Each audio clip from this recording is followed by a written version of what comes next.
سبحان الله وبحمده عدد خلقه ورضا نفسه وزنة عرشه ومداد كلماته.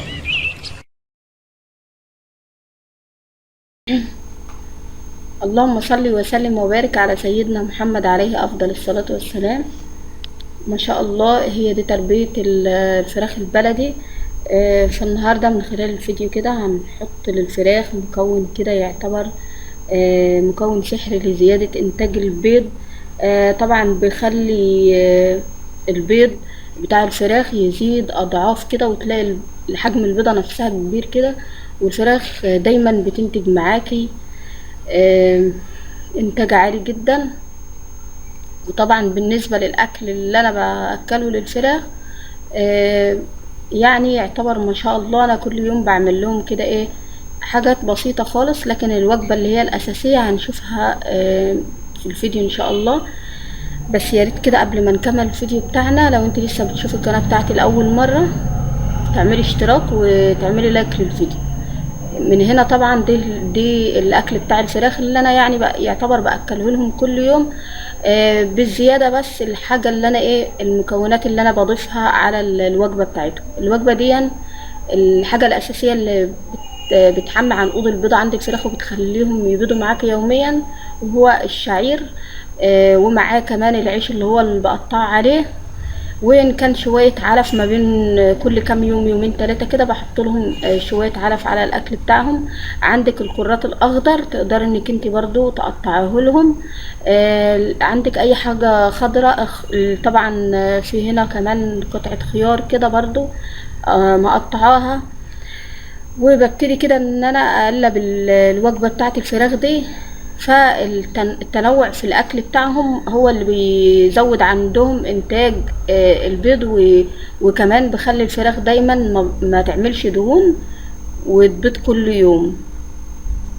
فما شاء الله يعني الفراخ بتبتدي كده ان هي تاكل و يعني ما شاء الله بسم الله ما شاء الله تفضل سليمة معاكي كده من غير اي مشاكل، ولا مشاكل معوية ولا اسهالات. تعرفي ازاي ان الفراخ بتاعتك سليمة؟ تبص على الارضية، لو لقيت ان الفراخ الفضلات بتاعتها متغيرة، فضروري بقى انك انتي تعالجي الموضوع ده بسرعة. تعملي لهم تعملي لهم الشيح دايما باستمرار، حتى لو مرتين في الاسبوع غلي لهم شيح على المية بعصرة ليمونة بتكون كويس. طبعا المكون اللي انا هحطه كده على المية دي الفيتامينات. طبعا فيتامين اللي هي سيلينيوم، لو حطيتها مرة او مرتين في الاسبوع على المية، فدي برضو بخلي الفراخ دايما مناعتها قوية، تنتج معاكي برضو وزنها يكون كويس. بالنسبة للفراخ البلدي شايفين حجمها عامل ازاي ما شاء الله.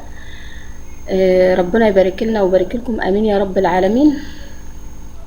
طبعا الفراخ راح تشرب من المية يعني في اول اليوم كده لسه يا دوبك كده الوقت لسه الصبح، فبحط لهم كده على المية الفيتامين علشان انتاجهم من البيض يكون عالي، وبعلي نسبة التخصيب عند الديوك برضو، بخلي الديوك تكسر كده كويس. فلو انت حابة بقى انك انت تنتجي فراخ من البيت كتاكيت يعني هتبقى كويسة معاكي. الناس اللي هي بتسألنا عن خلطة الفراخ الاكل بتاعهم من 4 شهور، انا باكلهم كده الوجبه اللي هي الاساسيه. طبعا بحط لهم كل كام يوم العلف، ما بمنعش العلف يعني نهائي عنهم علشان يفضلوا يبيضوا معايا على طول. علف 21%، والشعير كمان، وشويه اللي هي الدشيشه الصفراء مش كل يوم طبعا، مرتين 2 في الاسبوع. ان كان عندك العيش برضو تقدري انك انت تحط لهم العيش المتقطع. وتبتدي كده ما بين وقت للتاني اي خضار موجود عندك تقطعيه، فدي منها خلطة بتكون موفرة، وفي نفس الوقت فيها تنوع كده يعني. كل يوم بيستفادوا من الفيتامينات اللي بتكون موجودة في الخضار، في الاعشاب اللي انت بتعمليها. طبعا في فيديوهات تانية للفراخ كتير موجودة على القناة بكل حاجة انا بحطها لهم من اكل ومن شرب، وما شاء الله يعني هي دي الطريقة اللي انا ايه بربي عليها الفراخ، وماشيين معايا الحمد لله يعني كويس. اهم حاجة طبعا انك انت تكوني واخدة بالك منهم. اهم حاجة طبعا الاهتمام والرعاية، هو ده اهم من الاكل والشرب والنظافة كمان والشمس، الحاجات دي كلها مهمة جدا. شايفين الفراخ اكلت الخضار الاول قبل الوجبة اللي هي الاساسية. طبعا الشعير ده حلو جدا جدا للبيض، الناس اللي هي عايزة الفراخ بتاعتها تبيض عندها على طول يحطوا على الاكل بتاع الفراخ كل يوم لو نص كيلو من الشعير كده على الوجبة بتاعته. بسم الله ما شاء الله، الفراخ كلها بتاكل وما شاء الله. يعني في فيديوهات اللي انا بجمع فيها البيض طبعا برضو بنزلها معاكم عشان تعرفوا الانتاج بيكون ازاي. يعني لو انت حابة انك انت، عشان اسعار الكتاكيت دلوقتي بقت غالية جدا جدا، ممكن تستفادي من البيض بتاع الفراخ دي بالترقيد، ترقدي فرختين ولا حاجة منهم، فهتعملي اكتفاء ذاتي من الفراخ الصغيرة، وتكبري كده ايه المشروع او الانتاج من البيت ما شاء الله. بسم الله ما شاء الله. طبعا انا باكل الناس اللي بتسالني باكل الفراخ دي كم مره في اليوم، مرتين او 3 بالكتير خالص. واهم حاجه طبعا تهتم بالفيتامينات ما بين وقت للتاني، بالاعشاب، الحاجات دي كلها بتفيد الفراخ جدا جدا، وبتخليهم دايما مناعتهم بتكون عاليه، يقدروا ان هم يقاوموا اي امراض تجيلهم. وهيكبروا ان شاء الله. لو فراخ صغيرة بتكبر معاكي، لو فراخ قطعة بيض هتبيض معاكي يوميا. لو الفراخ بتغير الريش بتاعها برضه هتغير الريش، مش هتاخد وقت وهترجع تديكي انتاج عالي. وكمان لا يمكن تلاقي في بيض برشد.